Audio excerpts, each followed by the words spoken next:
Thank you for tuning into the Forefront Radio. I'm your host, Afio Levi Israel. Now, if you're interested in helping us promote our brand, please feel free to donate to our Cash App. Our Cash App is $ Afiel Levi. That's APHIELLEVI. And that'll go directly to the Forefront Radio so we can produce more incredible shows for you to listen to. Now, if you haven't heard about Anchor, it's the easiest way to make a podcast. Let me explain. It's free. There are creation tools that allow you to record and edit your podcast right from your phone or computer. Anchor will distribute your podcast for you, so it can be heard on Spotify, Apple Podcasts, and many more. You can make money from your podcast with no minimum listenership. It's everything you need to make a podcast in one place. Download this free Anchor app or go to anchor.fm to get started. Thank you.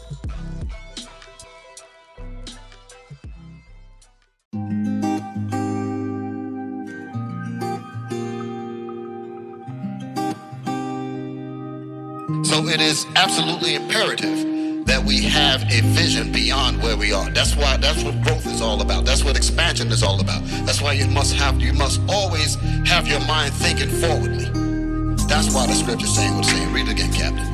Where there is no vision, If you don't have the vision to think beyond where you are, the people perish. you will perish. You understand? So we must continue to move forward.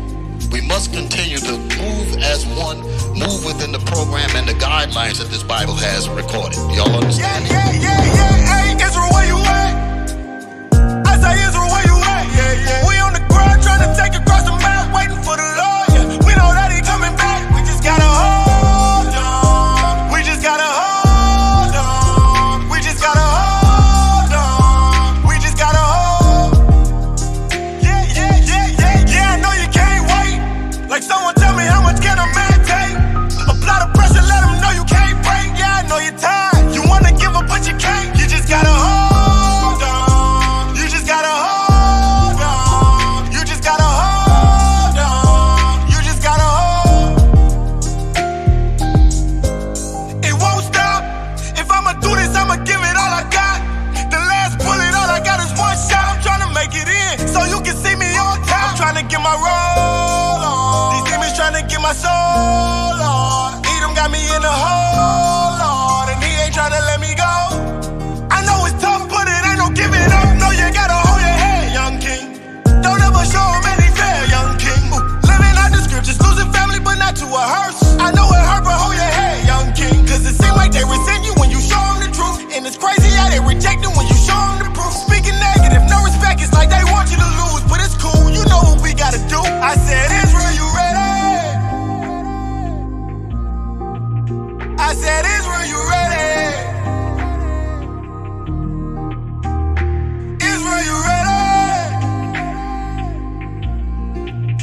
I said, Israel, you ready? Yeah. Hey, Israel, where you at? I say, Israel, where you at? Yeah. We on the ground trying to take across the map, waiting for the Lord. Yeah. We know that he coming back. We just gotta hold on. We just gotta hold on. We just gotta hold on. We just gotta hold. Yeah. I know you can't wait. Like someone tell me how much can a man take? Apply the pressure, let them know you can't break. Yeah, I know you're tired. You wanna give up, but you can't. You just gotta hold on. You just gotta hold on. You just gotta hold on. You just gotta hold. Write this down. Consistency and discipline work together. I remember, Brother Yavin from Cali said that. I like that thing. Consistency and discipline work together. And I'll say this. Brothers often ask, how do I always stay motivated? Easy. I'm not always motivated, but I'm always disciplined.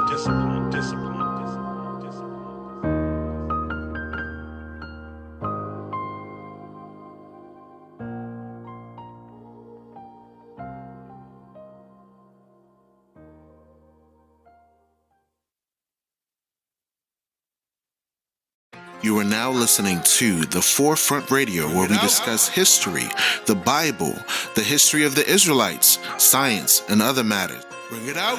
The history of the blacks, Hispanics, and Native Americans as it relates to the Bible. Who were you prior to slavery? Who were you prior to colonization? These answers and more can be seen and heard as you listen to The Forefront Radio.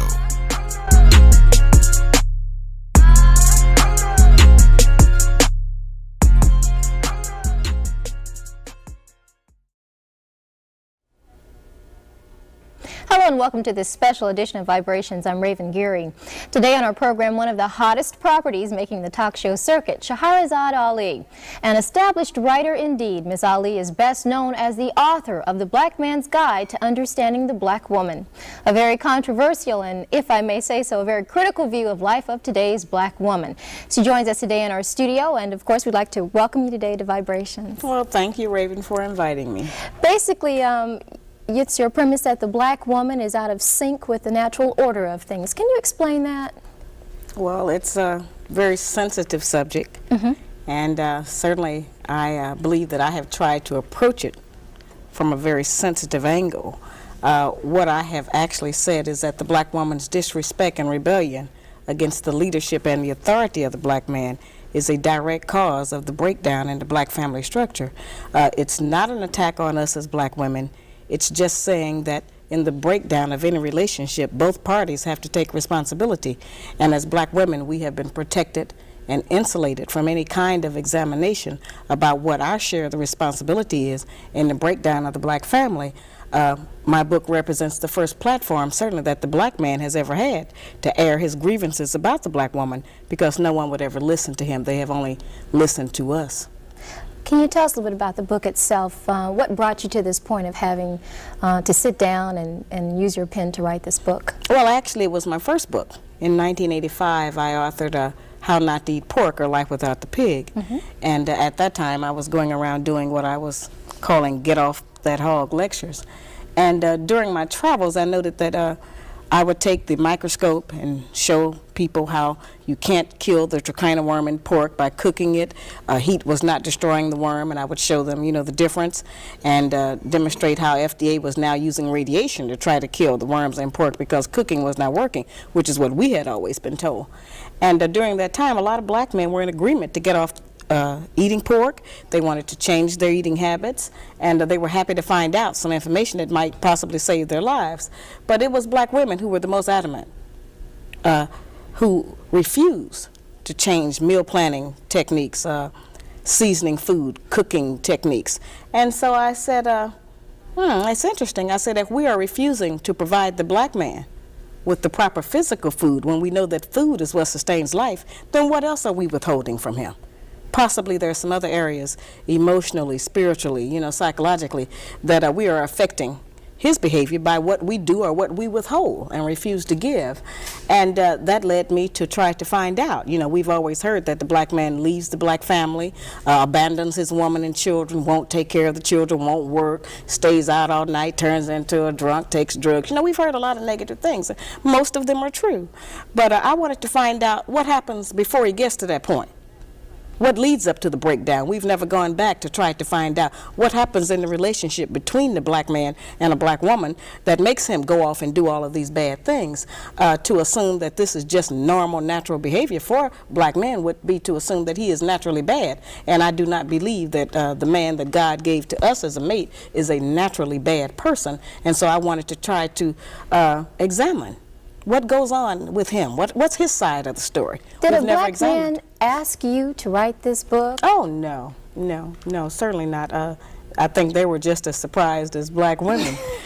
Many of them approached the title of the book with a little apprehension because they have not had a champion.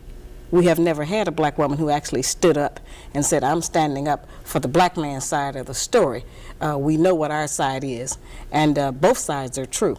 We have done some very dreadful things to each other. And I don't exonerate black men, which is kind of a misconception that people have. I just say that we know his side. What about our side? And we do have a side. We have adopted some wrong standards. We are judging our men many times by the wrong value system. We are using his children sometimes against him. We have been told that the only benefit that a black man provides in a home is money, and if he does not give us money to take care of those kinds of financial provisions, that he has no value. And what my research has proven to me is that a black man, any man in any home, provides much more than financial support. The man provides guidance, instruction, discipline for the children, which we sorely need in our black homes. He provides gratification, fulfillment, protection. I mean, there's so many other values, and these values are the ones that are missing in our children today, which is why many black children are in the street, out of control themselves, disrespectful, don't have any regard for anyone. And most of us are scared of them, and everybody else is, because nobody has a way into them to try to gain any control over them. So I maintain that a return to traditional family values, certain clearly defined gender responsibilities for black men and black women in running a home and a relationship will help us to produce a better child. And if we produce a better child, certainly we'll have a better future and a better nation.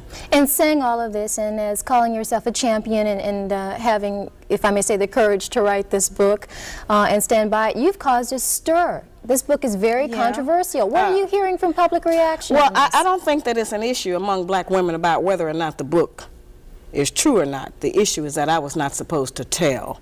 These are inside secrets and things that we have never let our men know about. And many times what is that we say? He can't handle me. Well, many times he can't handle us because he doesn't know what it is he's trying to handle. He doesn't understand what motivates us. We have become very adept, many of us, at being able to do something right in front of his eyes and then convince him that that's not what he really saw at all and that it didn't happen. And so we've kept him kind of confused. Excuse me, do you realize that there are many bookstores, and in particular black bookstores, that have refused to carry the Black Man's Guide to Understanding the Black Woman? I think that that's been overblown. Right now, the book is carried in over 5,000 bookstores here in this country and about 2,000 abroad. The book is becoming a bestseller in London. And to date, we only know of 2 bookstores in the entire country who refuse to carry the book. May I tell you that there is at least one in Tallahassee? There may be, but they're lost if they're doing that. The response we got from that book owner was that your book had nothing, absolutely nothing constructive. Was that a woman who gave you those comments? Yes, it was. Oh, how surprising. Okay.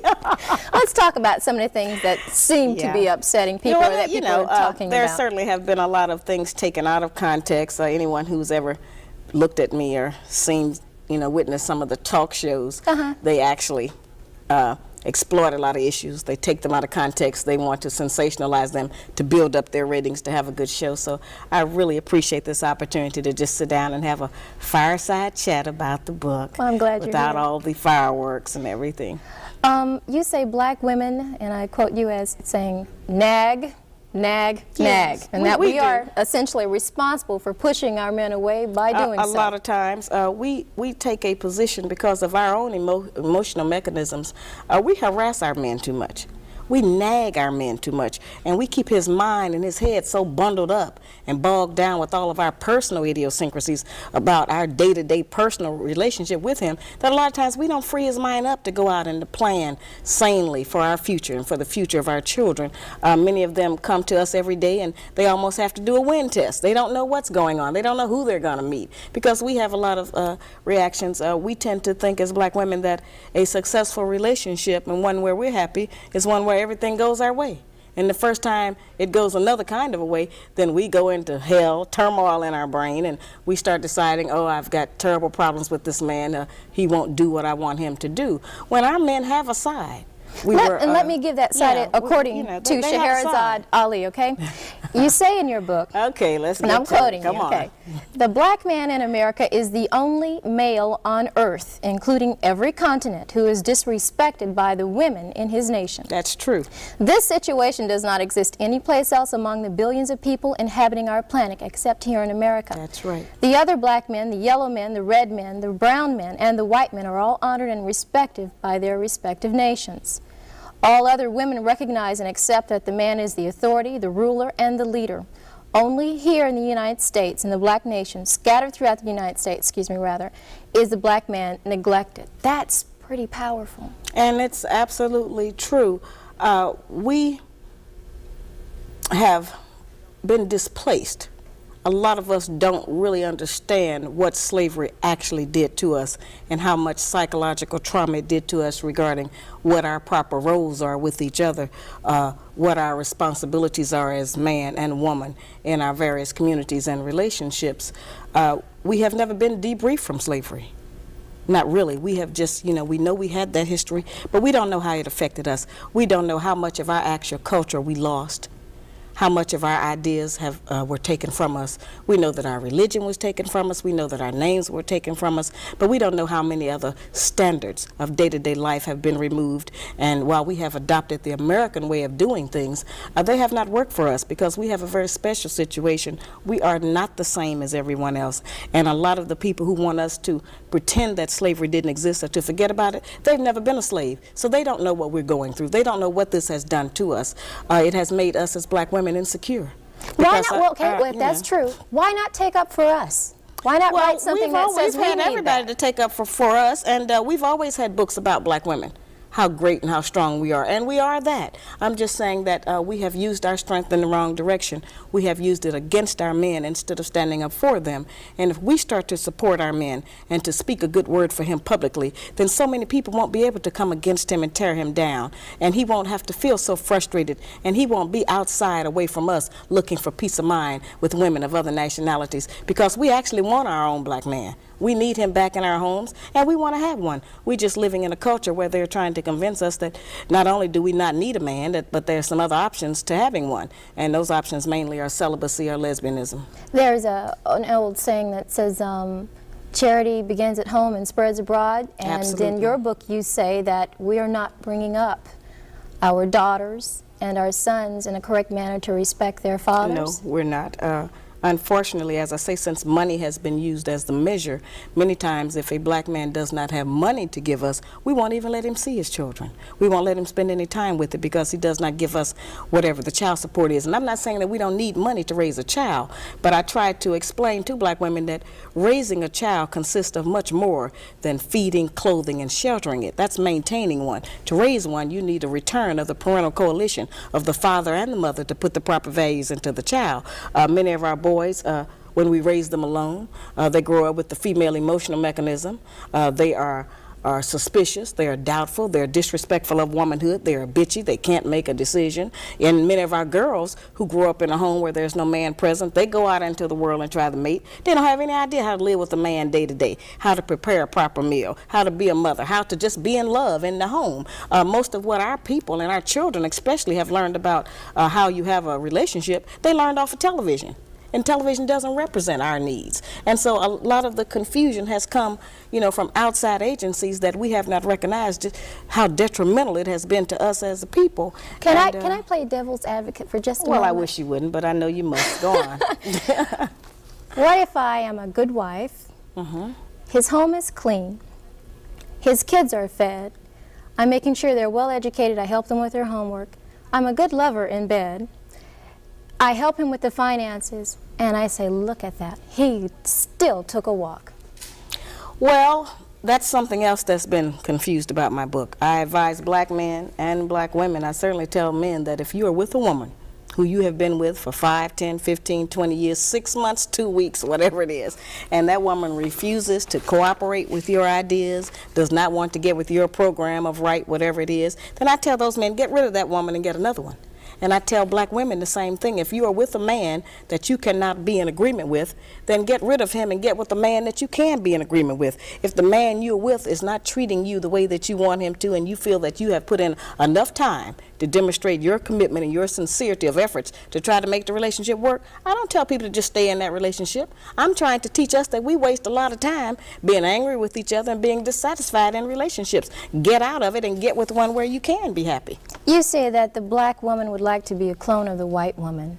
Many of us, yes. That's unfortunate. How do you see that? Well, that's something that was almost accidental, I'd have to say. See, the white woman has been the only mentor that we have had of a female. We've seen her every day of our life on television, every magazine, every newspaper, every commercial. It's just been her face, her body, her image, whatever it has been in front of us. And so today we have the results of that. We have black women who are trying to dye their hair blonde, who are wearing blue and green contacts in their eyes, who wear tons and tons of layers of makeup, who have changed their voice, who have hair weaves so they can have flowing long hair blowing in the wind, like Brooke Shields or somebody, And so that's been an accident. And as a result of us doing that, we have also adopted the women's liberation movement goals of wanting to be liberated from the man and have some kind of pseudo-equality, when while that may be true of the white woman and her plight with the white man, that's not really the black woman's business, because we haven't been under the control of the black man for over 500 years. So what do we have to be liberated from him from? Is there something wrong with trying to make yourself look better or more well, appealing? It depends on what standard you're using as being the goal of looking better. If we think to look better is to put on a ton of makeup and have blue eyes, then there's something wrong with that. But if we think that to look better is to certainly get a better spirit in our heart and to work every day to become a better wife, a better mother, better friend, better sister, then those values and attributes alone will make us more beautiful than we are now. How do you feel about the fact that many people accuse you of wanting to see the black woman at a point of submission? Is that where you want to see a black woman in the 1990s? Well, it depends on how you define submission. Those words have a tendency to have a negative connotation for us because of how they were used against us during slavery and what we connect them to. But actually, the kind of submission that I'm referring to just means cooperation and agreement. I don't think that anybody could say that I represent a woman who is subjugated in any kind of way. I don't think that anybody could say that my personality sounds like some man has me somewhere crawling around on the ground or walking 10 paces behind him. So I'm not representing that. I'm representing strength. I'm saying that we have a lot of power. We have power to make heaven and hell for our men. And I'm saying, let's try making heaven. Let's try to build him up.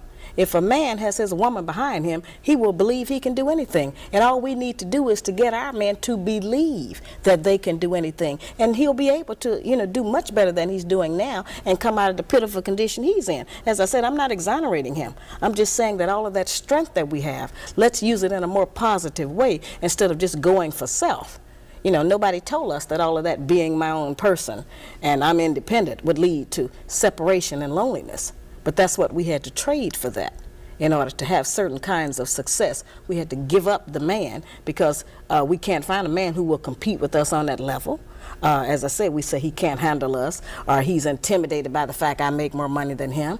I think that by judging our men on how much money he makes, we have lost a lot of good men. Because as black women, if we decide that all of us are going to just determine whether or not we're going to have a man based on how much money he makes, then none of us have no man. But because most black men don't have no money. There are many men Not a lot of money.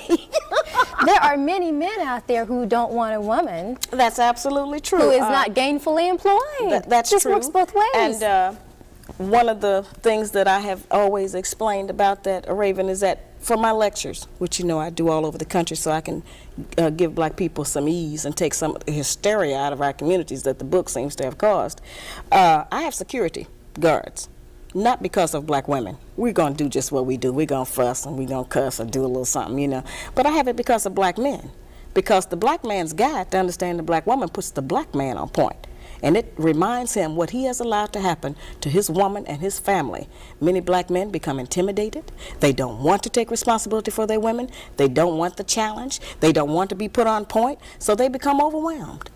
And it's them that go off. That's why I have security. Because most men know that this book puts the black man on point. It just talks about what slavery has done to the black woman, but it's really telling him what he has allowed to happen. Let's go back to the book for just a moment. According to you, there are 3 types of black women. Yeah, they overlap a little bit. Can you define that just very briefly for us? Well, we have, I kind of number them, I think, as 1, 2, and 3, and I would call them lower class, middle level, and so-called upper class, and we certainly have to acknowledge that we have those levels in our society. We see them every day. That is not a put down to recognize that we have a lower class woman who perhaps lives on the street, who is an alcoholic, a bum, who is outdoors, who is subject to abject poverty as because of a lack of education and proper training and personal hygiene and other kinds of information. She exists, and we need to reach her and try to raise her up differently because many of these women have children. and we have to be responsible for them. We have the mid-class women who are the number twos, and they're kind of average. They try to do better than the lower level. And then, of course, we have the number three class, which is the so-called successful, black woman who is tripping about the fact that she generally has a big job and a credit card or something, But don't you want to see black women accomplish something? Yes, I absolutely do. But if we can't accomplish saving our race, then we have not made an accomplishment. We are looking at our man become endangered. He's already endangered. Over 60% of us are single, widowed, separated, or divorced as of last year. And so we're not together. And there is one monolith in the black community, Raven. If we don't reproduce children, then our nation, our race is going to die out here. And so we sometimes tend to look at black men and say, yeah, they're in this bad condition, and we act like they're going to die out and we're going to live on. But that's not the way it's going to go. If the black man dies, all of us are going to die because he actually is the backbone of our nation. We can't produce a baby by ourselves, and going into other nationalities still just erases, our nation. And I'm trying to get us not to do that. You have problems with interracial marriages. Yeah, I'm not for that. Well, because of the fact that I think that God made a male and female of every nationality so that they could mate and reproduce. And I think in our particular case, a lot of us try to run to what I call race denial by trying to marry into other nationalities to try to get away from our own heritage. Many black women do that, and certainly many black men do that. So I'm trying to get them to get back together and stop trying to marry and go into other races and infiltrate them with some of the nonsense that we bring as a result of our sad slavery history. What if a woman says to you, well, I was alone, and he came to me at a very vulnerable point in my life, whether he's Hispanic or from the Middle East, or he's Caucasian, white, and Caucasian, doesn't matter. And she just says, he came to me at a very vulnerable point in my life, Sharazad, and he's good to me, and he takes care of me. It's not necessary for people to confess to me. I tell people all the time, I'm not taking a poll. This book is about self-examination and personal development.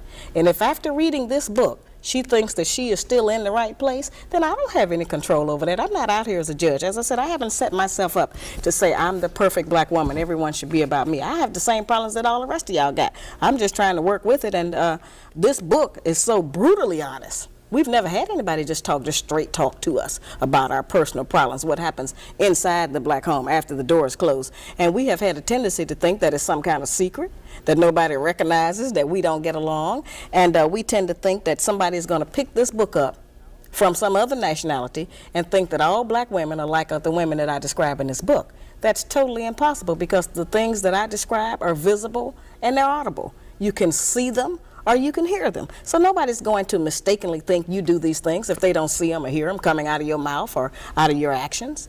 So there's no danger of people thinking that all of us do this. Sharazad, there are a lot of women out there who think you don't like us, you don't like black women. Oh, yes, I do. I love black women. I'm a black woman myself, and I got 5 daughters and 4 sisters, so that would, be ridiculous of anybody to assume that. As I said, we have just never had anybody challenge us on our behavior.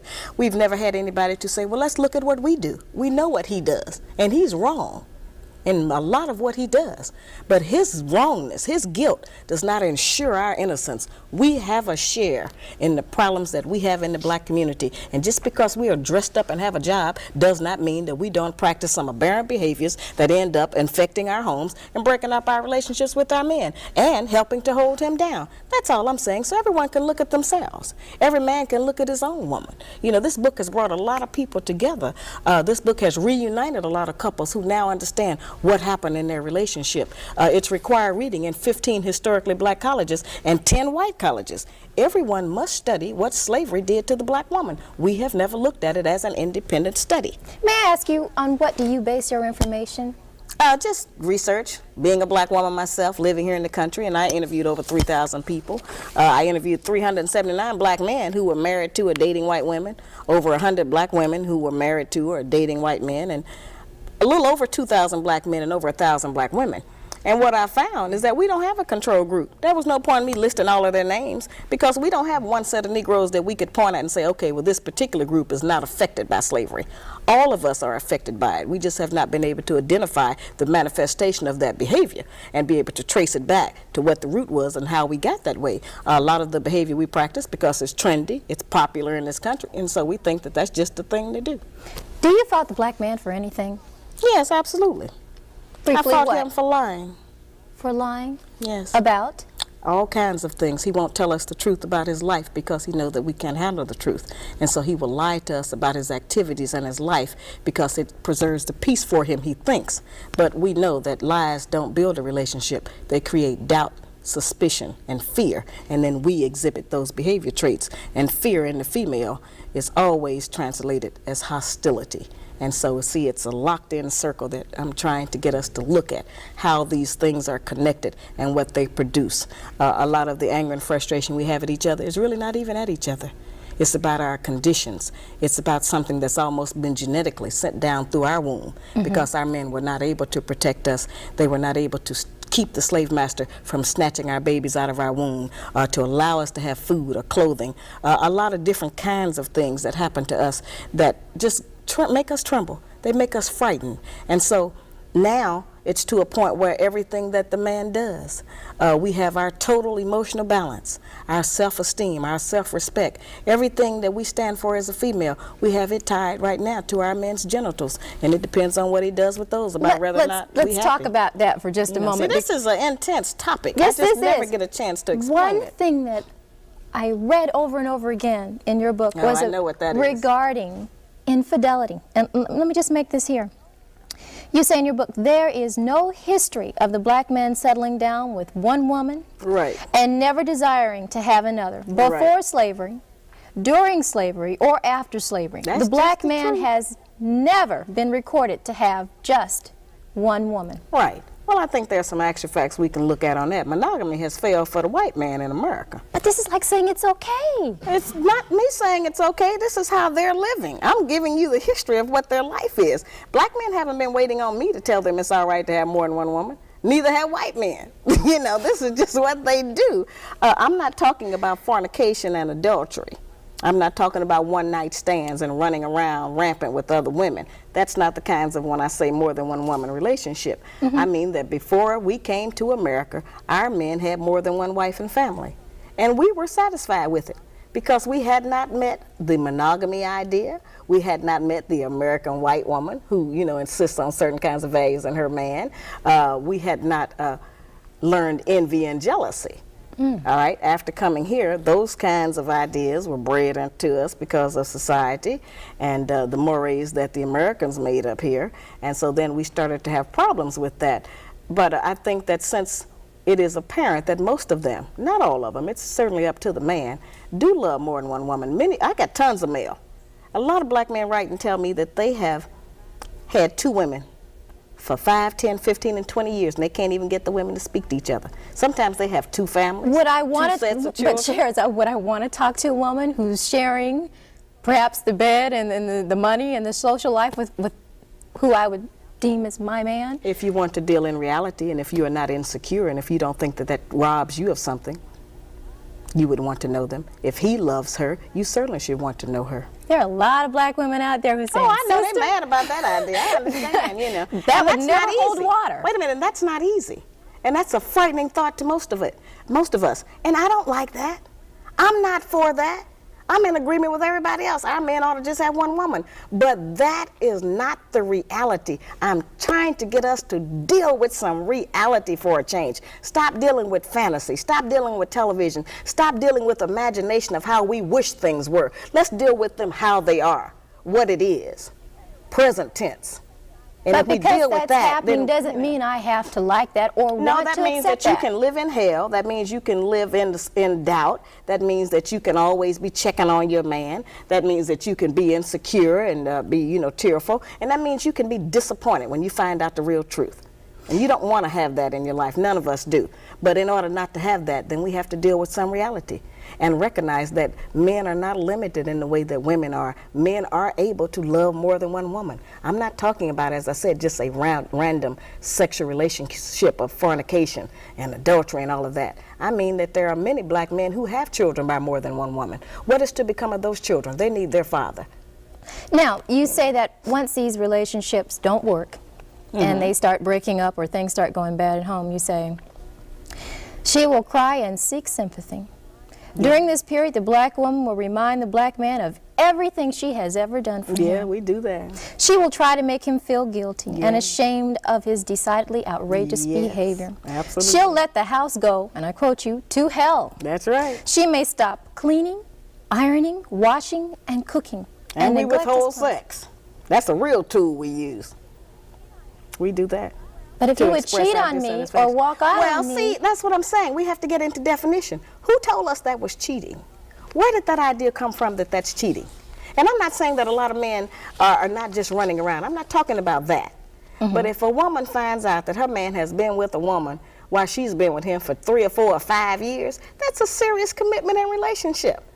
And if it hasn't taken anything from me, if I'm not going short of anything, and if this is what he thinks his responsibility is, then what kind of hell are you going to go through to prevent that? Since we cannot stop him, we have not been successful. The white woman has not been successful in stopping the white man from having another woman. They call them a mistress. We pick up a lot of that terminology. But a man who has 2 women, that's not necessarily a mistress. That's just his other woman. Now we got 2 choices. We can be the woman or the other woman. We don't have but those 2. Now I know we don't like that. I don't like that. You know, but that's the reality of our life at some point. Now it's up to the man. But every man doesn't want 2 women, but those that do, they're going to do it. What about our morals and our religion? Whose religion? Whose morals?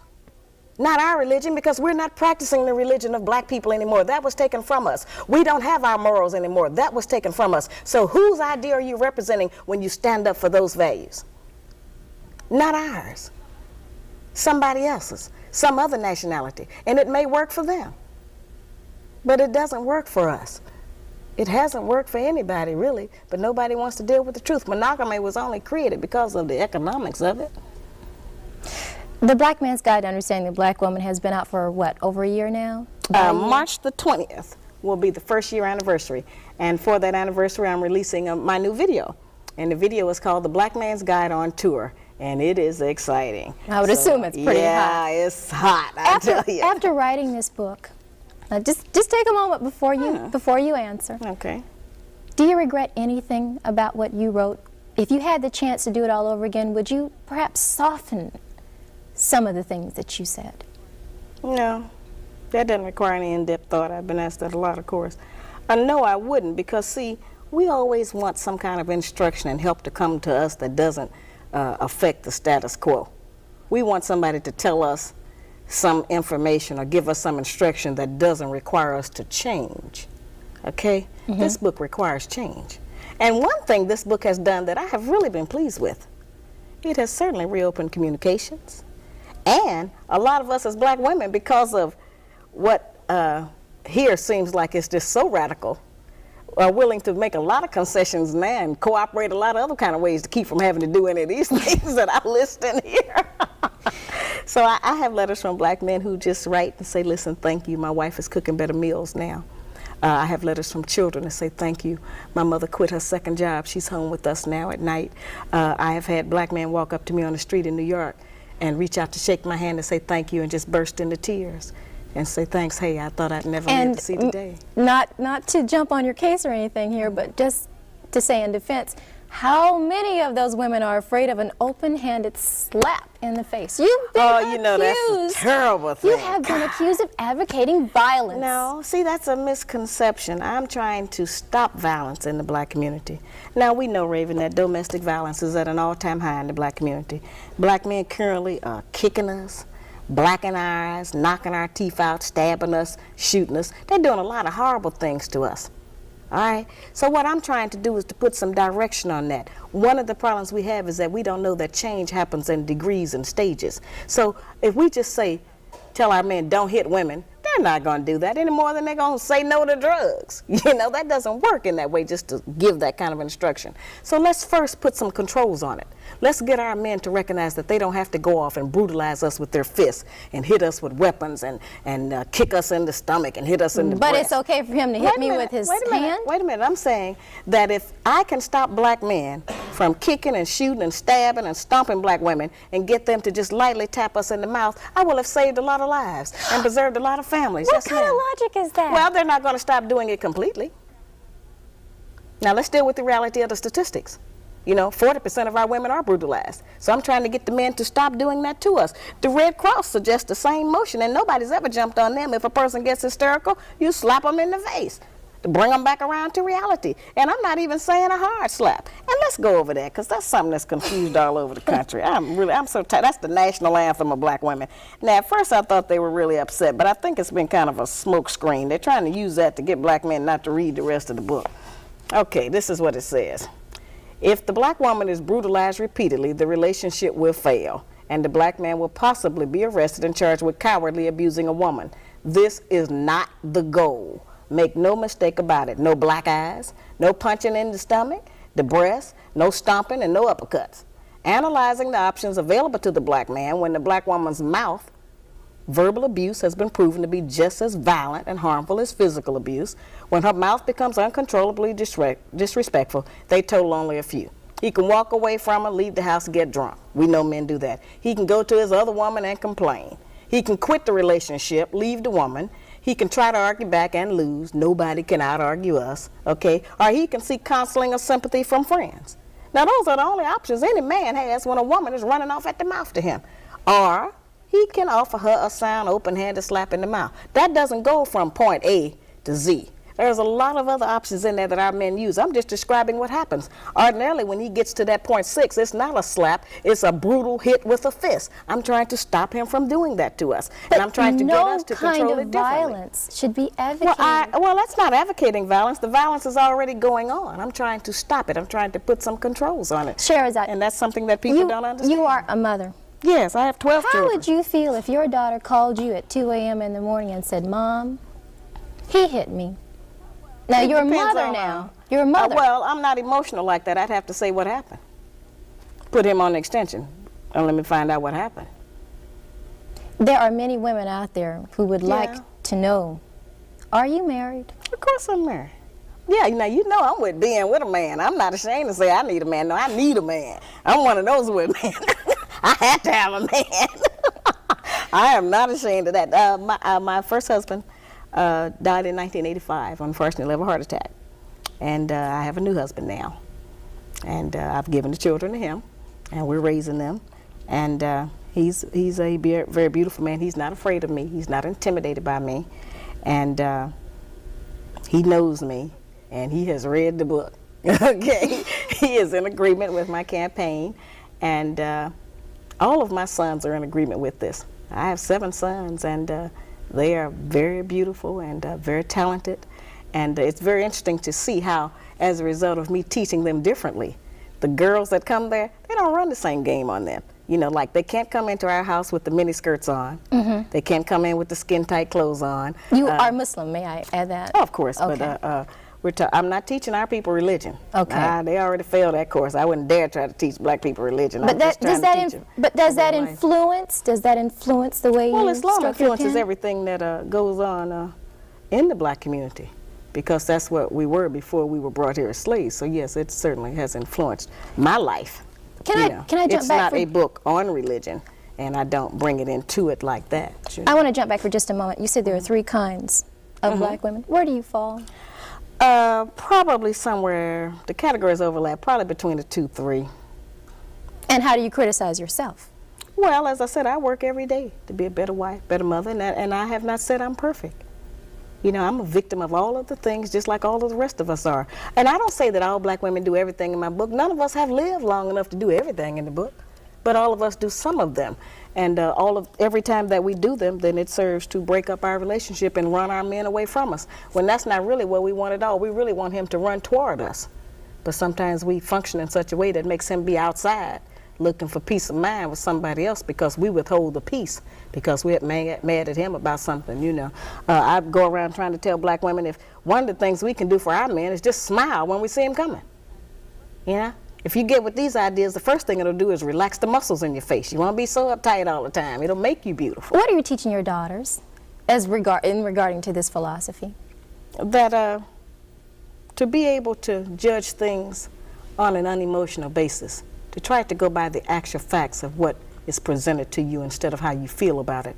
Our people in general have a problem distinguishing between actual fact and opinion, and we think we have an option to reject the truth based on how we feel about it. And the truth doesn't change just because we feel a certain way about it. It remains the truth. So I teach them that. Is this book semi-autobiographical? Oh, absolutely not. Excuse me. Absolutely not. No. But doesn't the average person that write a book, there's a little bit of him somewhere in what I'm the writer here, you the TV host, and writers do not do that. You can write about anything you want to. And the only thing I regret is that I didn't write the Black Man's Guide to Understand the Black Woman Part 2, because there's some more. This is just all I put into one book. But I'm coming out with the Black Woman's Guide to Understand the Black Man in 1993, probably. Well, I will tell you right now, there will be a lot of ladies. Oh, yeah, we return money every day. They're trying to buy it already, but I don't have it ready. The most profound question, perhaps, that I can ask you right now, do you believe in what you're writing, or are you a very astute businesswoman making a buck? Well, I believe absolutely in what I'm writing. I wouldn't come out here and go through what I have to go through around the country every day, and I could be in a different city every day of the year. The demand is just that great. I read an article in Emerge magazine the other day. People have been writing in about my book as a result of an article they wrote a few months ago. And the editor put a note in the magazine, in the front of their magazine, that that's Emerge magazine now. That's supposed to be black people coming out and so forth. They put a paragraph in there that said, we have been still getting letters on Sharazad Ali's book, The Black Man's Guide to Understand the Black Woman, but we're not going to publish any more of them because we have decided that the book has made enough money. I thought that was the most ignorant remark. So I told my secretary, get him on the telephone. So I got that nigger on the phone. I said, has IBM made enough money? Has Nike, Reebok, AT&T? Why don't you go tell them people that they made enough money? You know, that's so silly that our people take an attitude of wanting to stifle someone else's success. The part that you mentioned in regard to me being a successful publisher and a female entrepreneur, absolutely. I have a great deal of insight about the publishing industry. I did this by myself. And you would think that somebody would want to do a story on that side, since obviously I know how to put together a successful project and carry it off into the second year now. But they don't want to deal with that, and they keep saying I've made enough money. And nobody even knows how much money I have made. They don't know what my responsibilities are. They do know I have 12 children.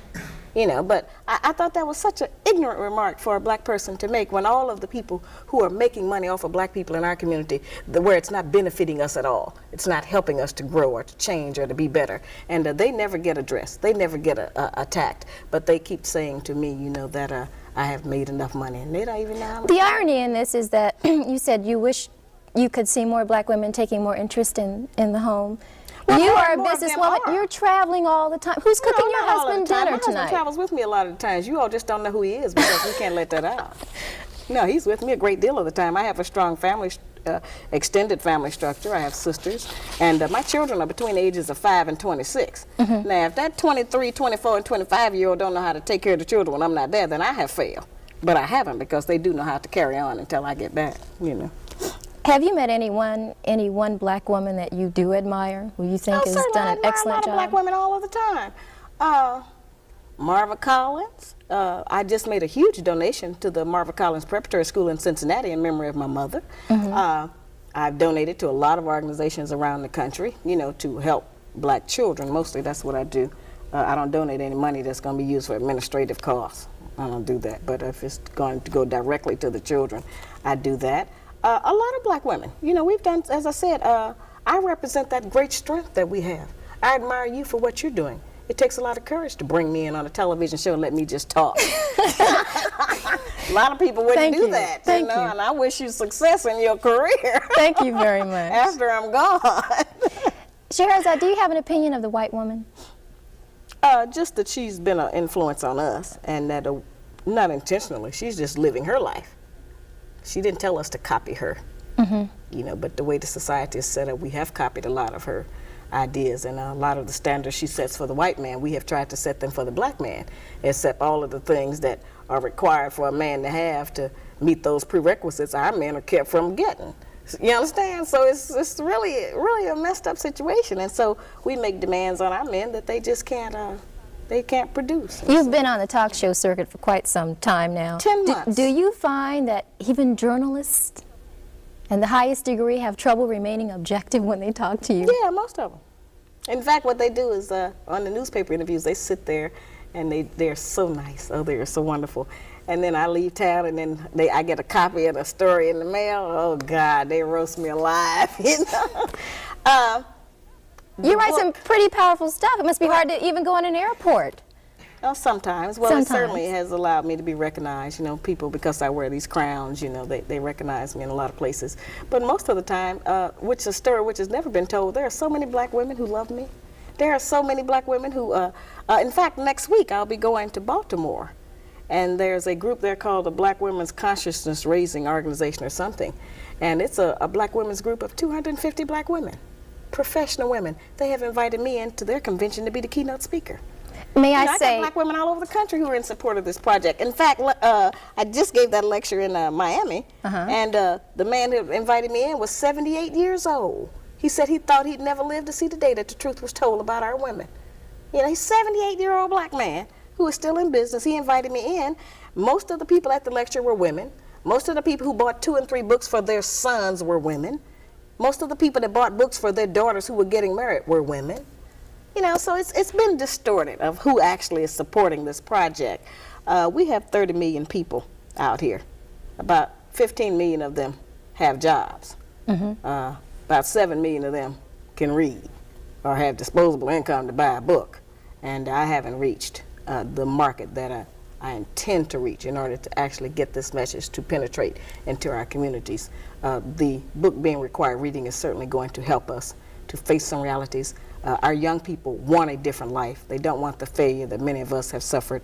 They have seen that this has not worked for many of us, and they want something different. They want to find out why they can't get along, why their mating techniques are failing for them, and why they're so frustrated, why there's so much game and nonsense in it. And this book will help them to do that. Sharazad Ali, it has been a pleasure, may I say, to have you today in our program. Can I just add something for just a moment? I had the opportunity to have lunch with you today. Yes. You are a very personable individual. You Absolutely. are sweet. They just tried to make me a monster on television. But can I say that if I didn't know about this book, on a first impression of you, I never would have thought you'd have written that. Well, you may not have. Many of us have some talents that our larger communities can benefit from. You know, if I had met you somewhere, I might not have realized that you were a very popular and dedicated talk show host. I wouldn't have known that until you told me what you do. I believe that the message I'm trying to bring to my people is a message from God. I think that the only way our people get any message or information from God is through the people, and that this is a very important work I'm doing. This is not a game to me. It has a great emotional drain on me. People come against me with a lot of negative ideas. They come hard. They bring all the force that they have to bear, and I have to stand up under that. How do you deal with that? You know, well, I don't internalize. I don't let it go in. I expected us to have an emotional reaction, and I know that when you have a revolution or social change, the first reaction is emotional, but those people settle down.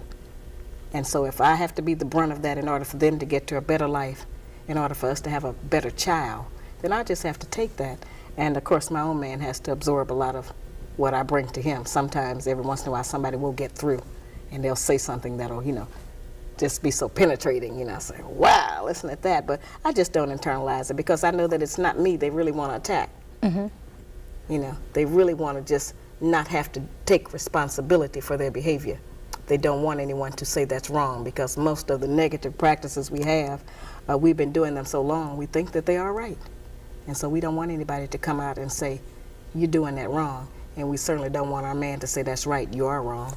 Has this been worth what you've had to go through, being Absolutely. accosted in airports and Absolutely. practically blessed out on television Most shows? of the, anytime I'm accosted in the airport, it's because somebody wants an autograph or they want a book.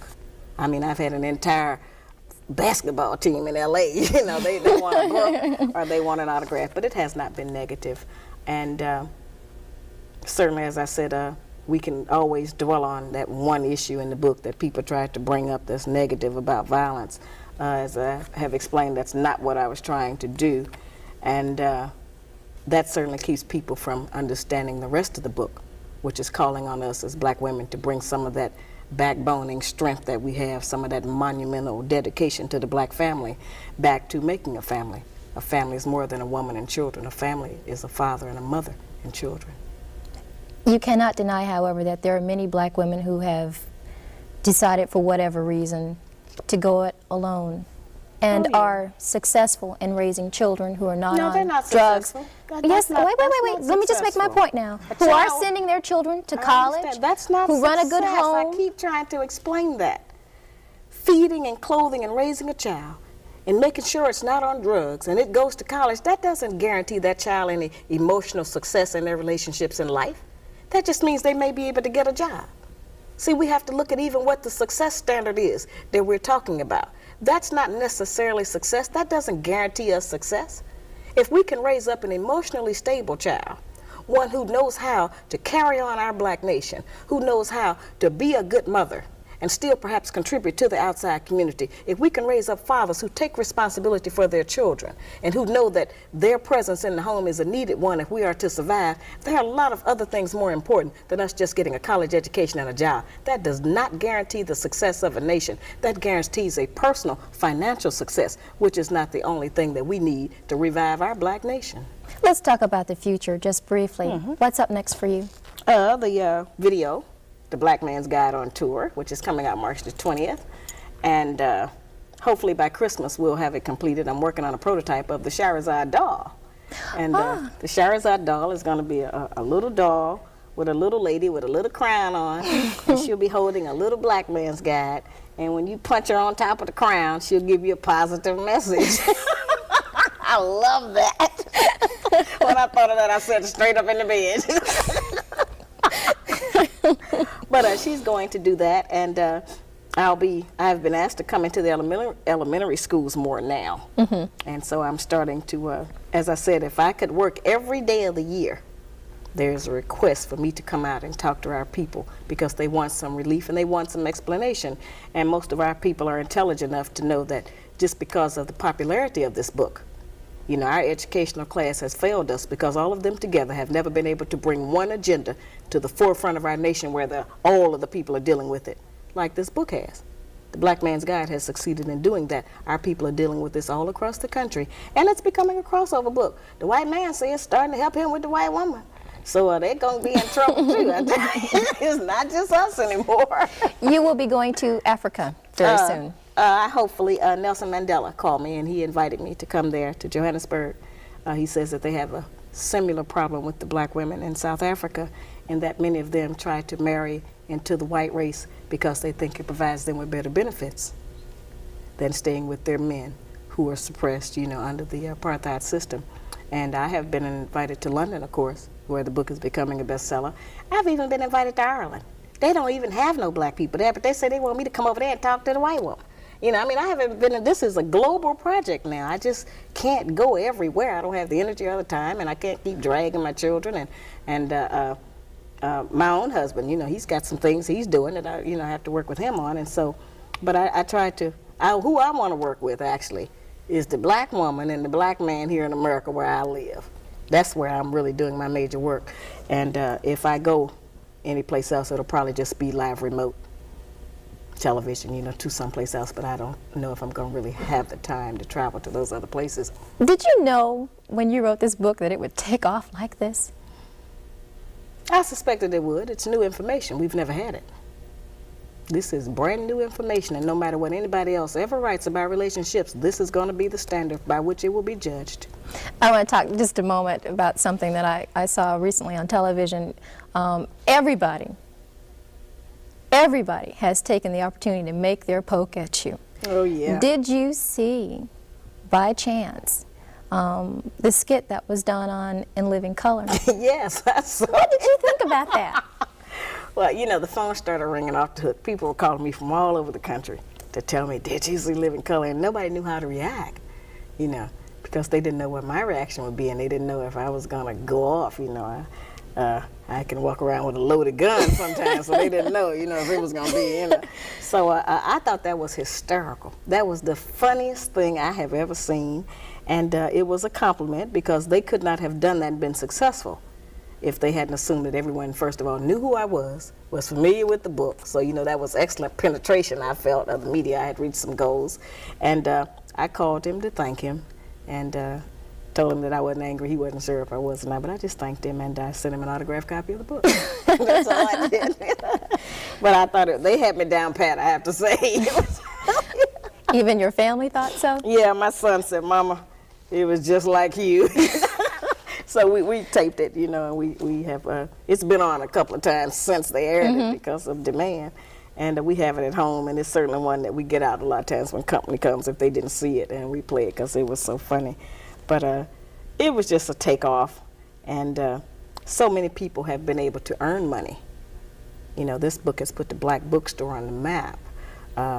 It has allowed a lot of black bookstores to open up other branches of their bookstores. A lot of people have testified that they have bought cars, put their children into the first year of college just with one book. You know, we can't ignore the economic base that this book has put into the black community. The first 6 months it was out, I only allowed it to be sold in black bookstores.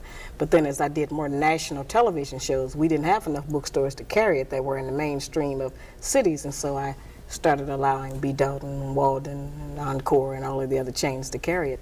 But it has done a great deal for the black community in regard to being an economic base. And I would think black people would be happy to have something else to sell other than Avon and Tupperware. Since those are not our products, you know.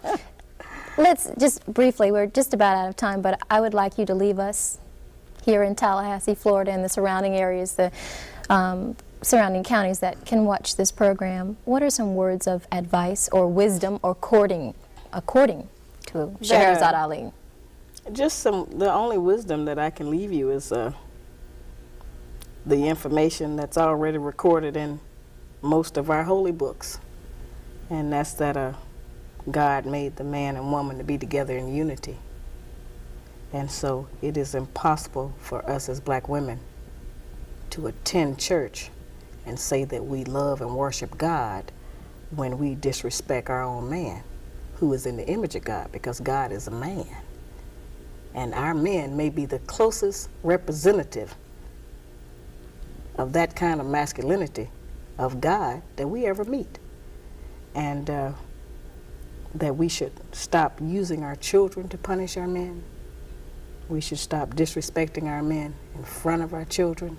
Sometimes we talk badly about them. It makes the child get a different idea about the father just because of our personal relationship. And that we should start trying to be a little bit more patient, tolerant, and courteous. And those are some attributes that we have kind of gotten away from because we're on this speed thing of trying to make a living. And as I said, I'm not saying that he's right, but if we become better women, he's got to become a better man. Sharazad Ali, thank you so much. This has been a very interesting this. I know your people are going to love this. Nobody ever gets to hear me talk this much. All right. Thank you so much for joining us today on Vibrations. Well, thank you for inviting me. That's our show for this week. Thanks for joining us. We'll see you again next week. Bye-bye.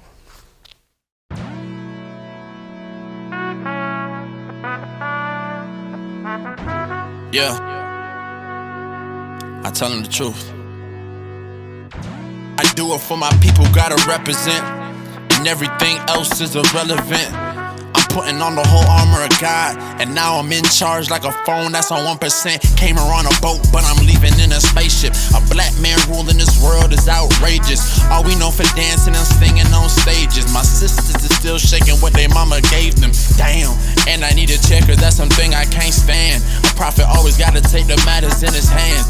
David told King Solomon how to walk like a man, so that's in my plans. And can't Came in this world as a prophet, lit it and I know that some people tell me to stop it. Doing what I'm supposed to, I be prophesying. They say don't believe him, that nigga be lying. And you know a prophet's always hated in his hometown. They don't wanna listen when I say this place is going down. Doing what I'm supposed to, I be prophesying. They say don't believe him, that nigga be lying. I tell the truth.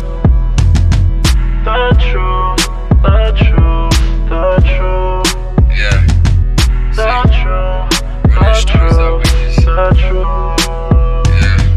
The truth, Believe me, cause I speak the truth, the nigga. truth, Yeah. the truth. Let me bring you in like the inner sign. We can keep it moving like it's enterprise. The truth be on the corner like them boys that spin them signs. Add not to what's after 9. And you see it's nothing. Word cut both ways, a stab to the stomach. The day cometh when the earth will burn as an oven. Filet mignon, my faith too strong. To live forever, boy, would be a great coupon. I'm standing on your block with my camp boots on. Not a sign of disrespect, but a silver lining. Gorilla back, and we still intact. Let them know the real is back. Jeremiah, Ezekiel, you will feel alive when I speak to you. Every scripture is like a slice. The word of God can really get a piece of you. Came in this world as a prophet, lit it and I know that some people tell me to stop it. Doing what I'm supposed to, I be prophesying. They say don't believe him, that nigga be lying. And you know a prophet's always hated in his hometown. They don't wanna listen when I say this place is going down. Doing what I'm supposed to, I be prophesying. They say don't believe him, that nigga be lying. I tell the truth. The truth, the truth, the truth. The truth, the truth, the truth. The truth, the truth, the truth. The truth. Yeah, wartime, tell them blow the trumpet till God hear it. No fear in my spirit, in close and we getting near it. We've been here for a minute, I'm still trying to comprehend it. I think we better off home like sports competition. Soon as we touch down, it's a celebration, call that 4th and inches. We built up more tension from years of miseducation, having our lives taken. They must have had it mistaken, it's the great awakening. Came in fully submitted, completed application. You make bread to feed yourself, we bread to feed the nation. Prophets on the block, look how we sweep the streets. You see more clicks at the corner than on computer screens. All still, yeah, we all here. 12 back like the cops came here harassing again. Punching back for all the hits that we done took on the chin. I'm done explaining, done talking, bring the hook in again, yeah. Came in this world as a prophet, lit it and I know that some people tell me to stop it. Doing what I'm supposed to, I be prophesying. They say don't believe him, that nigga be lying. And you know a prophet's always hated in his hometown. They don't wanna listen when I say this place is going down. Doing what I'm supposed to, I be prophesying. They say don't believe him, that nigga be lying. I tell the truth. The truth, the truth, the truth. The truth, the truth, the truth. The truth, the truth, the truth. The truth.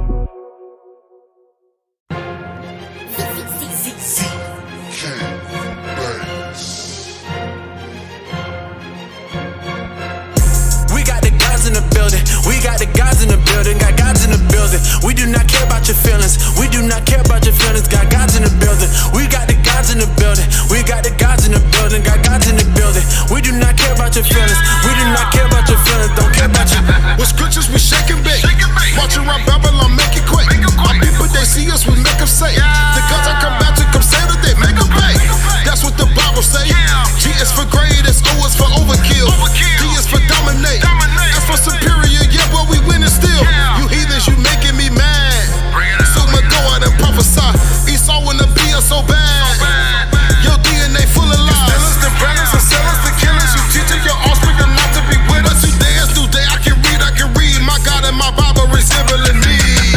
We got the guys in the building, we got the guys in the building, got guys in the building. We do not care about your feelings, we do not care about your feelings, got guys in the building. We got the guys in the building, we got the guys in the building, got guys in the building. We do not care about your feelings, we do not care about your feelings, don't care about you. See, I ain't new to this. Border of blue with French that's jewelry. From Pompeii to Julius. Slave markets full, hot niggas love coonery. Bringing you down like denominators. You gon' get dealt with, cannot escape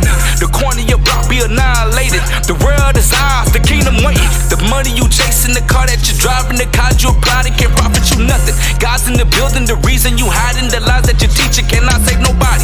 Why won't we all just love? Why won't we all just hug? Now where was that shit when we was all in boats, coast to coast, hating our brothers the most? We got the gods in the building. We got the gods in the building. Got gods in the building. We do not care about your feelings. We do not care about your feelings. Got gods in the building. We got the gods in the building. We got the gods in the building. Got gods in the building. We do not care about your feelings.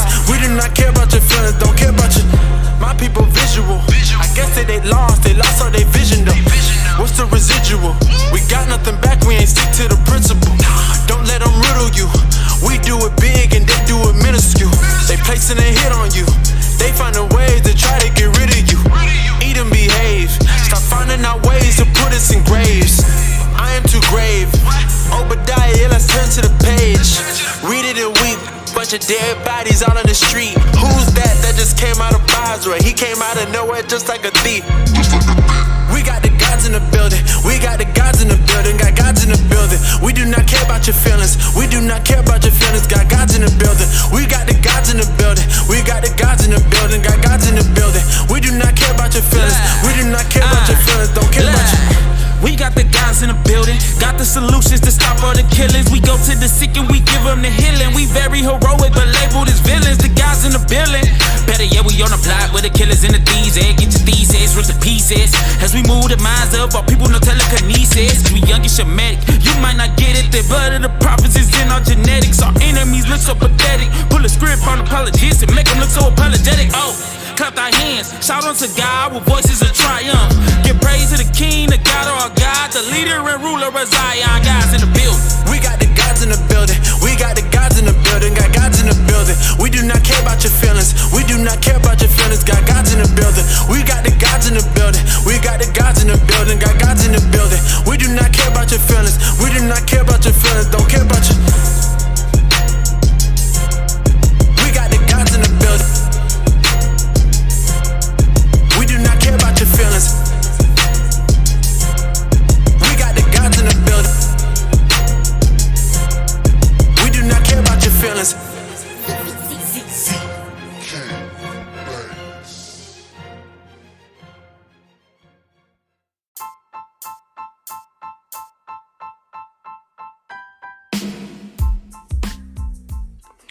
Thank you for listening to the Forefront Radio. We now have a Cash App. The link is in the description of the page here on anchor.fm, also on Spotify. We appreciate you listening in. We do have a few features that we are including now. We are selling a few products such as watches, perfumes, colognes, and other products will be available for our Israelite community as well as the general community of the population. We have a Facebook page. Just type in the Forefront Media and you'll be able to get updates of various shows that we drop when they do drop. Please do share this show if you like the show, and we do hope that you do love this show. And tune in for more episodes once we have them available. Thank you for listening to The Forefront. I'm your host, Afiel Levi Israel.